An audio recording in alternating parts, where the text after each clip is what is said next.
Hello guys, ഞാനും ഏട്ടനും കൂടെ എങ്ങോട്ടാണെന്നല്ലേ? നമ്മളുടെ മലയാളികളുടെ സ്വകാര്യ അഹങ്കാരമായ ലാലേട്ടന്റെ എമ്പുരാൻ സിനിമ ഇറങ്ങുമ്പോൾ അത് കാണാതിരിക്കാൻ പറ്റും. അങ്ങനെ ഞങ്ങൾ ഫ്രണ്ട്സ് എല്ലാവരും കൂടെ ചേർന്നിട്ട് ഇവിടെ നിന്ന് 1.5 മണിക്കൂർ ട്രെയിനിൽ ട്രാവൽ ചെയ്തിട്ട് ഫസ്റ്റ് ഡേ തന്നെ ഷോ കാണാൻ പോവാട്ടോ. റെയിൽവേ സ്റ്റേഷനിൽ എത്തിയപ്പോൾ എൻ്റെ എക്സൈറ്റ്മെന്റ് കൂടി. ഒരുപാട് മലയാളി സ്റ്റുഡൻസിനെ നമ്മൾ അവിടെ നിന്ന് കണ്ടായിരുന്നു കേട്ടോ. എല്ലാവരും 7:30-ക്കുള്ള ഷോയ്ക്ക് കയറാൻ വേണ്ടി വരുവാണേ. അങ്ങനെ നമ്മളിത് ആ ഡോട്ട്മുണ്ടിലെത്തി. ഇവിടെ എത്തിയപ്പോൾ ഒരുപാട് മലയാളീസിനെ നമുക്ക് കാണാൻ പറ്റി. ജർമ്മനിയുടെ പല ഭാഗങ്ങളിൽ നിന്നായിട്ട് ഡോട്ട്മുണ്ടിലെ സിനിമ കാണാൻ വന്നിരിക്കുന്ന ഒരുപാട് മലയാളികൾ ഉണ്ടായിരുന്നേ.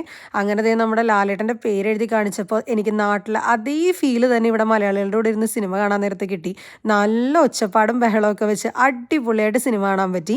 ഞാൻ ജർമ്മനിയിൽ വന്നിട്ട് ആദ്യമായിട്ടാട്ടോ ഞാൻ ഇവിടെ ഒരു തിയേറ്ററിൽ സിനിമ കാണാൻ വരുന്നത്. അതും ലാലേട്ടൻ്റെ എമ്പുരാൻ തന്നെ കാണാൻ വരാൻ പറ്റിയതിൽ ഭയങ്കര സന്തോഷമുണ്ട്. നാട്ടിലെ തിയേറ്ററിൽ സിനിമ കാണുന്ന വൈബ് മിസ്സാവുമല്ലോ എന്ന് ഓർത്ത് വിഷമിച്ചായിരുന്നു ഞാൻ ഇവിടെ വന്നത്. പക്ഷേ ഇവിടെ വന്ന് മലയാളികൾ എല്ലാവരും കൂടി തിയേറ്ററിൽ കൂടിയപ്പോൾ അതൊരു അടിപൊളി എക്സ്പീരിയൻസ് ആയിരുന്നേ. അപ്പോൾ അങ്ങനെ പടം കഴിഞ്ഞ് ഞങ്ങൾ തിരിച്ചു പോവാട്ടോ. എനിക്ക് ഭയങ്കര ഇഷ്ടപ്പെട്ടു പടം. അപ്പോൾ നിങ്ങൾക്ക് ഇഷ്ടപ്പെട്ടോ എന്നുള്ള താഴെ കമൻറ്റ് ചെയ്യാം കേട്ടോ.